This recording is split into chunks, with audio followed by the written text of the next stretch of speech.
টিএমপিকেৰ দাবীক সমৰ্থন জনাই ৰাজ্যৰ পৰৱৰ্তী কেবিনেট বৈঠকত মিচিং জনগোষ্ঠীৰ আলিয়াই ৰিগাঙত ৰাজ্যিক বন্ধ ঘোষণাৰ পূৰ্ণ সম্ভাৱনা। এই পদক্ষেপৰ বাবে অসম চৰকাৰক ধন্যবাদ জ্ঞাপন টিএমপিকেৰ সভাপতি তিলক দলেৰ। আমি যোৱা 5 মাৰ্চত যেতিয়া আশীৰ্বাদ যাত্ৰা লৈ অসমৰ মাননীয় মুখ্যমন্ত্ৰী আমাৰ জোনাই সমষ্টিলৈ আহিছিল, তেতিয়া আমি জোনাই সমষ্টিতেই আমি তেখেতক সাক্ষাৎ কৰোঁ।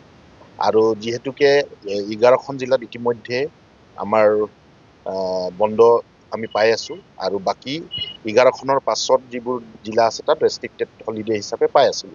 কিন্তু আমি এতিয়া পৰিস্থিতি পৰিৱেশত আমাক অসম বন্ধ হিচাপে লাগে, সেইটো NI এক্টৰ আণ্ডাৰত লাগে। মানে আমাৰ যিবোৰ মানে কেন্দ্ৰীয় চৰকাৰ নহয় কেন্দ্ৰীয় চৰকাৰৰ আধাৰত যিসকল চাকৰি কৰে, বেংকিঙৰ পৰা আৰম্ভ কৰি আমাৰ অইল, সেইবোৰত কৰি থকা যিবোৰ আমাৰ মিচিং ভাই ভণ্টিসকলে বা মিচিং কৰ্মচাৰীসকলে আলি আই লৃগাঙৰ দিনাখন বন্ধ পাব লাগে।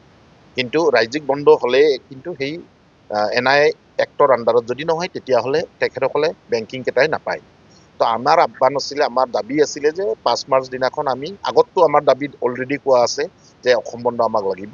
আৰু সিদিনাখন আমি অসমৰ মাননীয় মুখ্যমন্ত্ৰীক জনাইছোঁ যে ৰাজ্যিক বন্ধ ইতিমধ্যে আমাৰ লগত আলোচনা কৰি ৰাজ্যিক বন্ধৰ কথা এখেতে আমাক জনাইছিলে। কিন্তু সেইদিনা আমি 5 মাৰ্চ দিনাখনে আপোনালোকে অৱগত 5 মাৰ্চ দিনাখন আমি এটা নতুন মেমৰেণ্ডাম এটা ছাবমিট কৰিছোঁ। তাতে লিখা আছে যে NI এক্টৰ আণ্ডাৰত ৰাজ্যিক বন্ধ দিব লাগে।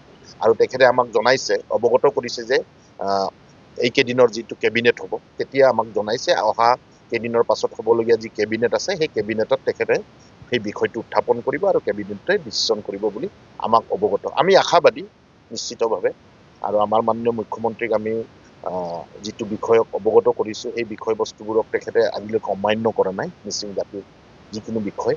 তো সেই বিষয়টোকো তেখেতে এটা চিৰিয়াছলি লৈছে বুলি আমি অনুধাৱন কৰিছোঁ। মুকলিকৈ আমি নৰেন্দ্ৰ মোদীজীক আমি এইবাৰো সমৰ্থন কৰিম আৰু আমাৰ অঞ্চলৰ পৰা যিমান ভোট দিবলগীয়া আছে আমি ৰাইজৰ লগত বহি তেখেতসকলৰ লগত আলোচনা কৰি আৰু আমাৰ জাতীয় সংগঠনসমূহৰ লগত আলোচনা কৰাৰ পাছত আমি ৰাইজৰ মাজলৈকে